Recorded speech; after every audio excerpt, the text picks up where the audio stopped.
The music pulsed like a heartbeat through the walls of Aurora Nights, Cape Town's most glamorous club.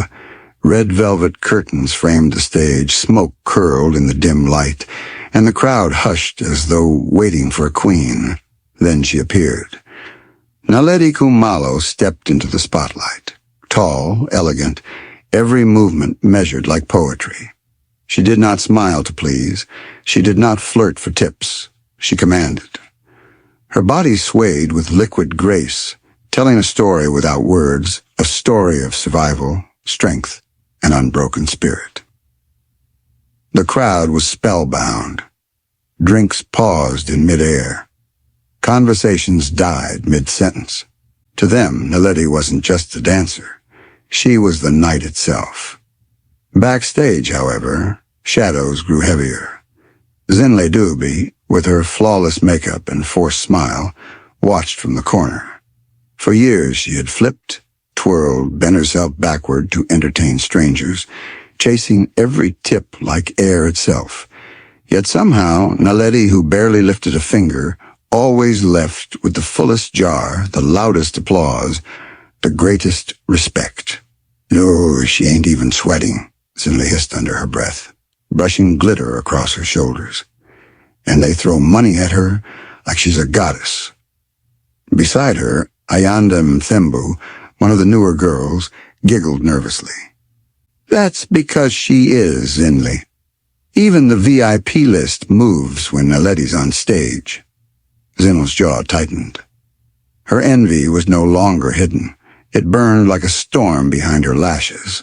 She muttered a vow. "This club will remember my name too.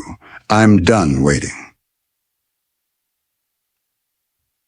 On stage, Naledi closed her performance, bowing her head slightly. The room erupted with thunderous applause, but she felt none of their energy. Behind her flawless poise was a woman, carrying a heavy burden, her sick younger brother, Sipho, still in hospital. Every movement she made wasn't for glory, but for survival. As the lights dimmed and the curtains closed, Naledi whispered to herself, "One more night. Just one more step closer." And somewhere in the shadows, Zinhle whispered too, "One more night, until I take it all from you." The war between light and envy had begun. Outside Aurora Nights, a sleek black SUV rolled to a stop under the neon lights. The doorman straightened, recognizing wealth before the doors even opened. Out stepped Dumisani Mokoena, billionaire CEO of a Johannesburg tech empire. His tailored gray suit caught the glow of the streetlights, but his expression was unreadable, a man who didn't belong in this world of smoke, liquor, and temptation. "Trust me, broer," laughed Thabo Ndlovu, his old college friend, clapping him on the back. "This place is different. Wait until you see her." Dumisani sighed. At 35, the noise of clubs felt like a life he had left behind long ago. His days were built on quiet boardrooms and billion-rand deals, not strobe lights and champagne. But Thabo was insistent, and Dumisani, despite himself, agreed to one night. Inside, the world changed.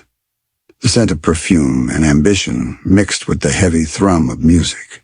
Velvet drapes, shadowed booths, and the hum of whispered deals made Aurora Nights feel more like a kingdom than a club. Dumisani walked as though entering another universe. The show blurred by in waves of sequins and glitter, dancers twisting and flipping across the stage. The crowd roared, but Dumisani remained unmoved, sipping his drink with little interest, until the lights dimmed, until the room hushed, until the spotlight carved its circle into the smoke-filled air. And then, Naledi Khumalo.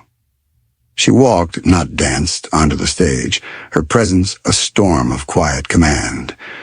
When she began to move, the room didn't just watch her. It belonged to her. Every sway of her hips, every arc of her arms told a story of fire and grace. Dumisani's glass froze halfway to his lips. For 10 long minutes he didn't blink. The audience erupted at her final bow, but he sat in silence, spellbound.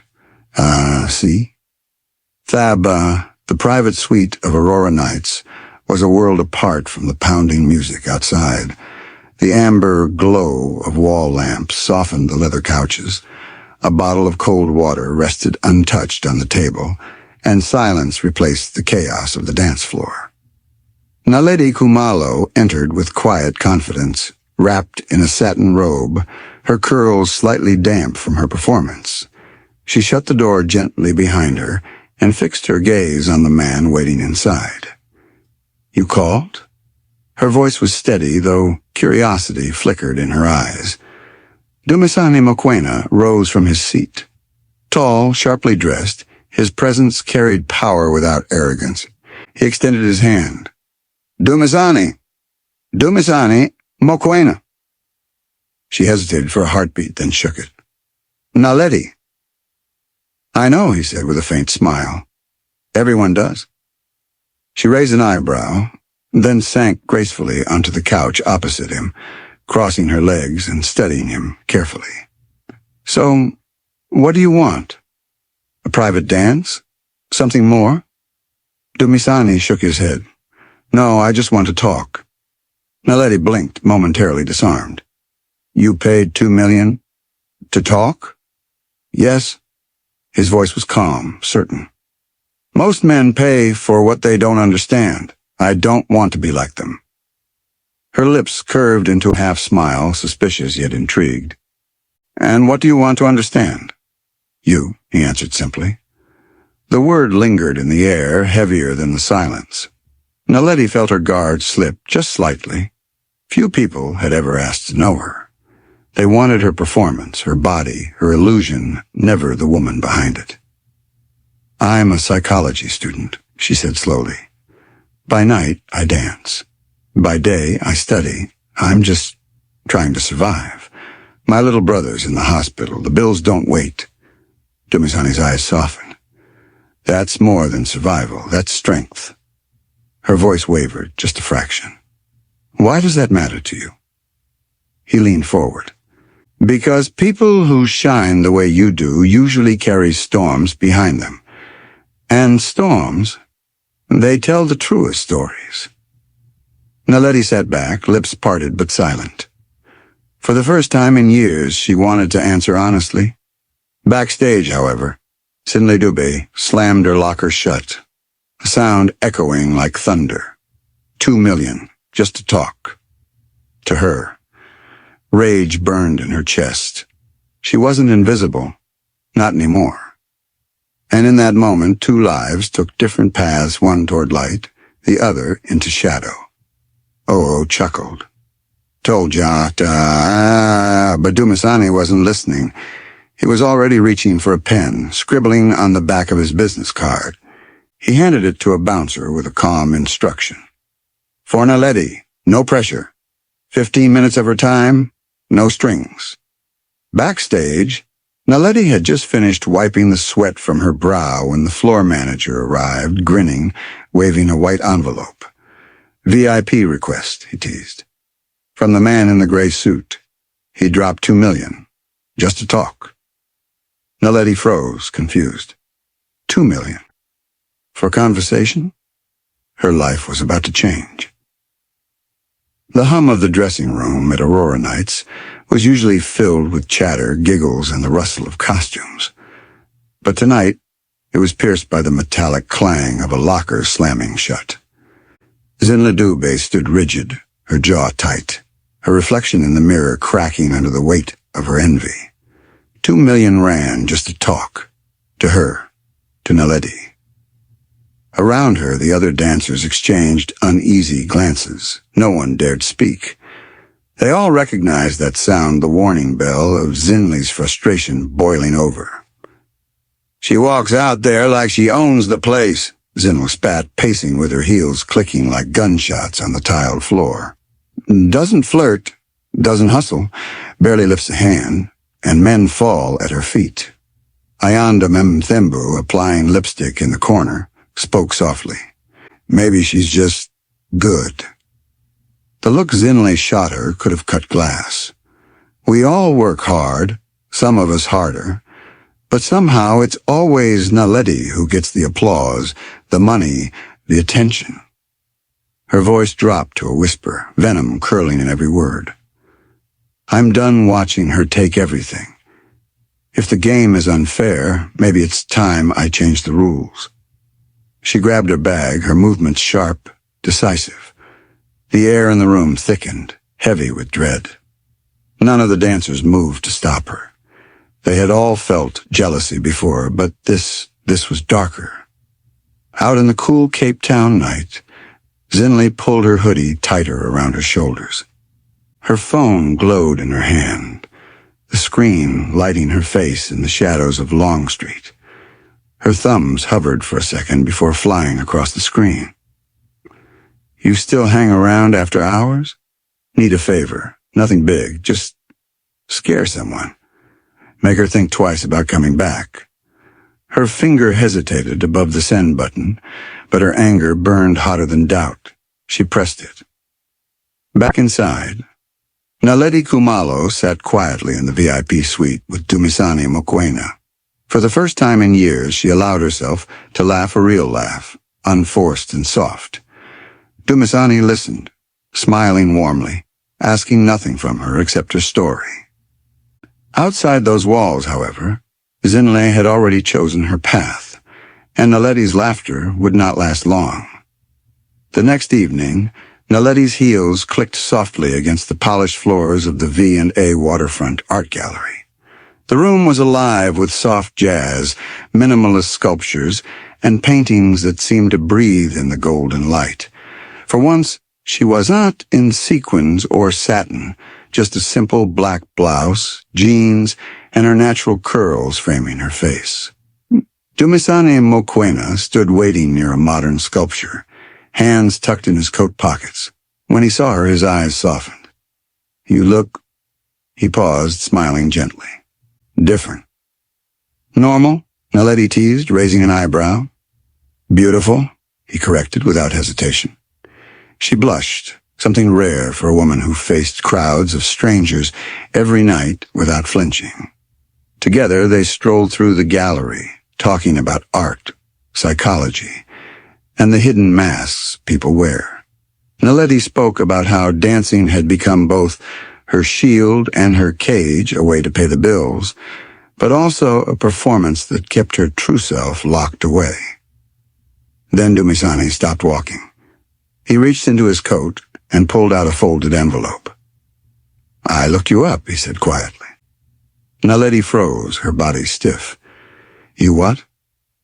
I know your real name, Naledi Khumalo, and I know your little brother, Sipho, is still in Grota Shore Hospital recovering from the accident last year.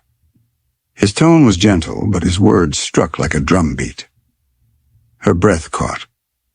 Why would you... He held out the envelope.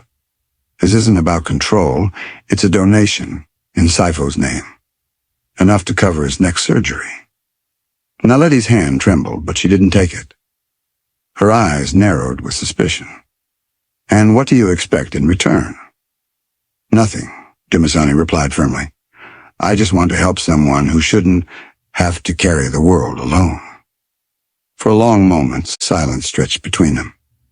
Naledi stared down at the envelope, her throat tightening. All her life, kindness had come with a catch. But his words pressed against the wall she'd built. Just say yes to being seen. That night, Naledi sat on the edge of her modest observatory flat, the envelope unopened beside her. The city hummed outside, but inside, her mind was in a storm. Dumisani Mokoena, a man whose money could buy silence, loyalty, and power, had asked for none of those things. Her phone buzzed. A message lit up the screen. Hope you made it home safe. No strings. Sleep well. Naledi's fingers hovered above the keypad before typing back. You scare me, Dumisani. You know why? Because kindness like yours usually comes with a catch. The reply was almost instant. The only catch is that you must start believing you deserve more than what you've settled for. Her heart ached at those words.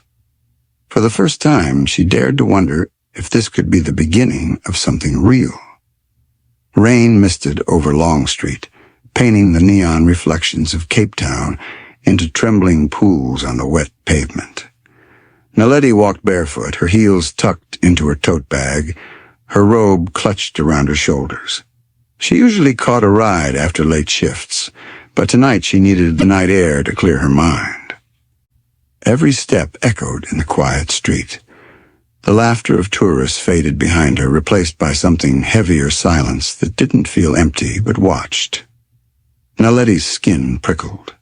She slowed. From the shadows of an alley, two figures peeled away. Hoodies pulled low, their footsteps fell into rhythm with hers. "Yo!" one barked suddenly. Naledi spun, heart slamming against her ribs. The men blocked her path, eyes glinting under the dim streetlight. She didn't wait. She turned and ran, her bare feet slapping against the wet concrete, her bag slipping from her shoulder, her breath caught in sharp bursts of panic. Then she slipped. The ground came up hard, knocking the wind from her lungs. One man lunged, reaching for her wrist. Headlights cut through the darkness. Tires screeched. A delivery van swerved to a stop just meters away. "Hey, what the hell's going on?" the driver shouted, leaping out. The men bolted, melting back into the alley before the driver could chase them. Naledi sat trembling, rain and tears streaking her face, too shaken to speak. At the Cape Town Central Police Station, Naledi sat wrapped in a blanket, her hair damp, her hands trembling as she gave her statement to Detective Lerato Maseko. "They didn't ask for money," Naledi whispered, her voice cracking. "They didn't take anything. It was like they just wanted to scare me." Detective Lerato's sharp eyes studied her closely. "Is there anyone in your life who might want to hurt you?" Naledi hesitated. Zinhle's name burned on her tongue, heavy as poison. But she had no proof, no photos, no recordings, nothing but suspicion. "No," she said softly. "Not that I know of." Later that night, Naledi sat curled on her couch, the room dark except for the faint glow of her phone. Her thumb hovered over the call button before pressing it. Dumisani answered on the first ring. "Naledi?" Her voice was barely a whisper. Something happened. 20 minutes later, Dumisani was at her door. When she opened it, her lips were split from the fall, her eyes swollen from crying. For a moment he froze at the sight of her, so fragile. Then he stepped inside without a word and wrapped her in his arms. "I'm sorry," she murmured. "No." His voice was steady, firm. "You don't apologize for someone else's evil." Naledi pulled back, her voice shaking. "I think someone set it up." Dumisani nodded slowly. "Do you want to stay here tonight?" "I don't want to be alone," she whispered. "You won't be," he said. And for the first time in weeks, she allowed herself to rest. The morning light poured into Dumisani Mokoena's Santon apartment, painting the tall glass windows in soft gold. Naledi stirred beneath warm blankets, cocooned in a peace she hadn't felt in years. For a fleeting moment, she forgot about the alley, the fear, the endless weight of survival. Then it rushed back, the footsteps, the chase, the fall. Her breath caught. She sat up sharply, scanning the room. In the armchair near the window, Dumisani sat in joggers and a plain black t-shirt, a tablet in his hand. He looked up, meeting her eyes with a tired but gentle smile. "You're safe," he said simply. "You didn't have to stay out here," Naledi whispered, her voice hoarse. "I didn't want you to feel uncomfortable," he replied softly. "You've been through enough." Her eyes welled with tears she tried to hold back. "You're too kind." Dumisani set the tablet aside and crossed the room. Kneeling beside the bed, he took her trembling hand. "Kindness isn't something you earn, Naledi. It's something everyone deserves, especially you." Her throat tightened, the words catching somewhere between disbelief and longing. Most men she had met would have seen last night as a reason to disappear, but Dumisani was still here. Later that morning, Naledi wandered through his apartment. It wasn't the sterile, untouchable palace she expected from a billionaire. Yes, it was sleek and modern, but it carried warmth, a framed photograph of a childhood dog, a half-finished painting, resting against the wall, shelves stacked with psychology books that mirrored her own dreams. He made her breakfast, simple toast and eggs, thoughtful in its quietness. They ate in silence until she whispered, "I don't think I can go back to the club." "You don't have to," he said, his tone steady. "You've outgrown it already." The words landed heavy in her chest, not just a compliment, but a release. That afternoon, Dumisani's housekeeper arrived with another woman. The older one eyed Naledi with judgment, while the younger whispered as she passed. Naledi's shoulders stiffened, shame crawling up her spine. Dumisani noticed immediately. "If there's a problem, say it out loud," he snapped. The room fell silent. Then he turned back to Naledi, his voice gentler. "You're safe here, and you're wanted here, no matter who doubts it." Her heart swelled. For so long she had built walls to survive, to shield herself from cruelty and rejection. But here, in this sanctuary, those walls began to crumble. For the first time in years, Naledi allowed herself to believe she could be more than a dancer in the shadows. She could be a woman with a voice, a dream, a future. And in that quiet moment, with Dumisani's unwavering gaze holding her together, Naledi realized this wasn't just safety. This was sanctuary. The air outside Cape Town Central Police Station was crisp, biting against Naledi's cheeks. But her steps were firm, her jaw set. She was done hiding, done running. It was time to face the storm. Inside, Detective Lorato Maseko looked up from her desk and nodded as Naledi entered. "Good timing," she said, sliding a file across the table. "We pulled security footage from Long Street the night of the attack." Naledi leaned forward, her pulse quickening. On the grainy screen, two hooded men loitered near the alley just before she arrived. Their faces were mostly hidden, but one angle caught enough for a match. "His name's Leon Brewster," Lorato explained, "known for petty intimidation jobs. He was arrested last night on an unrelated assault." Naledi's breath caught. "And?" "He cracked during questioning," Lorato continued. "Said they were paid to scare you, just enough to rattle you. Said the money came from someone inside the club." The room seemed to tilt. Naledi's fingers dug into the armrest of her chair. "Who?" she whispered. Lorato hesitated for a moment, then leaned forward. "A dancer named Zinhle Dube gave them your walking route and the time you usually left." Naledi's world went quiet. She had known.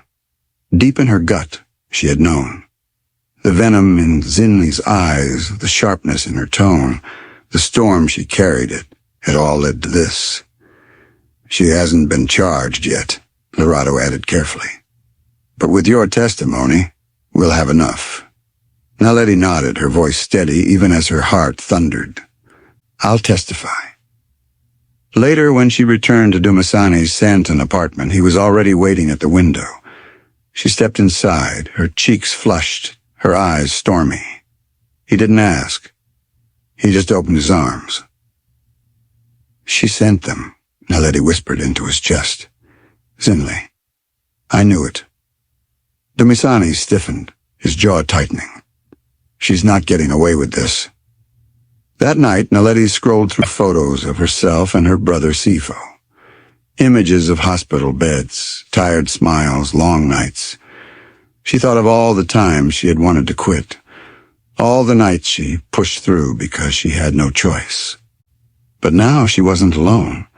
Now she had a reason to fight, and someone who would fight beside her.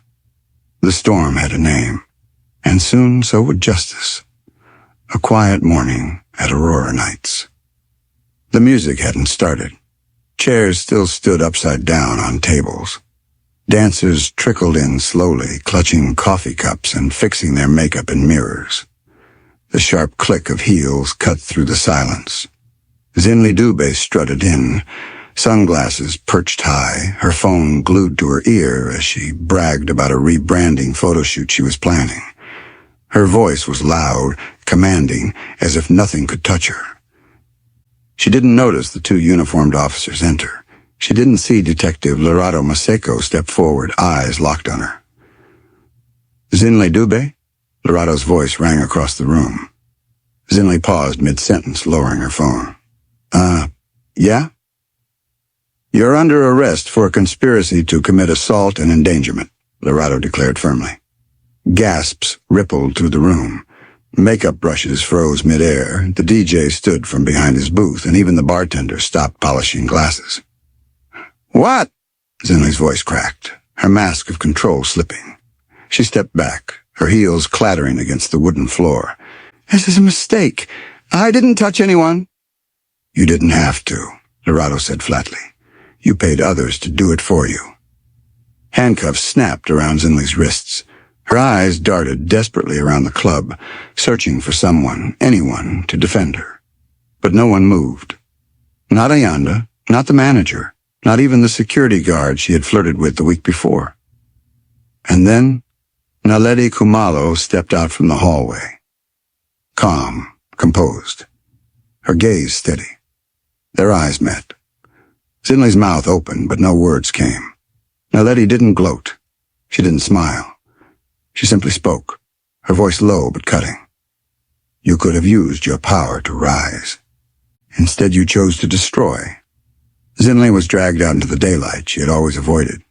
Inside, the club felt lighter, as though a darkness had finally lifted. Later that evening, Naledi stood in the near-empty dressing room. Her glitter palettes, backup earrings, and well-worn stage heels lay before her. Slowly, carefully, she packed them into a small box. She peeled the photo of her and Sipho from the inside of her locker door, staring at it for a long moment before tucking it into her bag. Ayanda peeked in from the doorway. "You're really leaving?" Naledi nodded. "It's time." Ayanda stepped closer, her voice quiet. "Zinhle had a hold on all of us. She made this place heavy, but you showed us we don't need her shadow to shine." Naledi gave a faint smile. "Then promise me, Ayanda, shine your own light." The two women hugged, brief but genuine. Then Naledi slung her bag over her shoulder, her heels dangling like relics of a past life. She walked across the main floor, pausing to look up at the stage one last time. The soft lights flickered. The smell of liquor and perfume still clung to the curtains. But Naledi felt no sadness, only peace. Outside, Dumisani waited by his black SUV. When their eyes met, he smiled. "Ready?" Naledi nodded, her curls catching the evening breeze as she stepped into the car. She didn't look back. The apartment smelled of cinnamon tea and fresh pages. Naledi Khumalo sat cross-legged on the living room floor of Dumisani's Santon home, surrounded by open textbooks, flashcards, and notes from her first week back in full-time classes. She hadn't realized how much she missed learning. Real learning lectures, case studies, exploring the hidden corners of human behavior. Not choreography, not painted smiles, but knowledge that could rebuild her life. Psychology wasn't just a subject anymore. It was her future. Across the room, Dumisani Mokoena leaned against the kitchen counter, a stack of investor reports in his hand. Yet his eyes drifted constantly back to her, the woman who had once been a shadow on a stage, but now radiated light, even in silence. "You've been at it for hours," he said softly. "Need a break?" Naledi glanced up, a highlighter tucked behind her ear. "Only if it comes with the ginger cookies." He chuckled. "Done." Moments later they sat on the balcony, the Johannesburg skyline glittering below them. Warm tea steamed in their hands, the quiet between them deep and easy. Naledi's voice was gentle when she finally spoke. I spoke to the dean today. They approved me for the Women in Leadership Scholarship. It covers the rest of the semester. Dumisani's face broke into a proud grin. Of course they did. You're a star. Naledi smiled, but her eyes shimmered with unshed tears. You're proud of me. He turned fully toward her, his gaze unwavering. Naledi, I was proud of you the first moment I saw you command that stage. Not because of the dance, because of the fire. You've always been more than their spotlight. She swallowed hard, her chest tightening. For so long she had fought to be seen beyond glitter and music, and now here she was, not just seen, but celebrated. Meanwhile, at Gruta Shur Hospital, her younger brother, Sipho, was recovering faster than doctors expected. His laughter filled the ward when Naledi visited, the sparkle in his eyes a reminder of why she had fought so hard to survive. Her past wasn't erased. The scars of nights at Aurora Nights, the bitterness of Zinhle's envy, the fear in Longstreet, all of it remained. But those scars no longer defined her. They had become stepping stones. As Dumisani reached over, threading his fingers through hers, Naledi looked out at the city below. She wasn't a queen of the night anymore. She was a woman of her own dawn, unafraid, unbroken, unstoppable.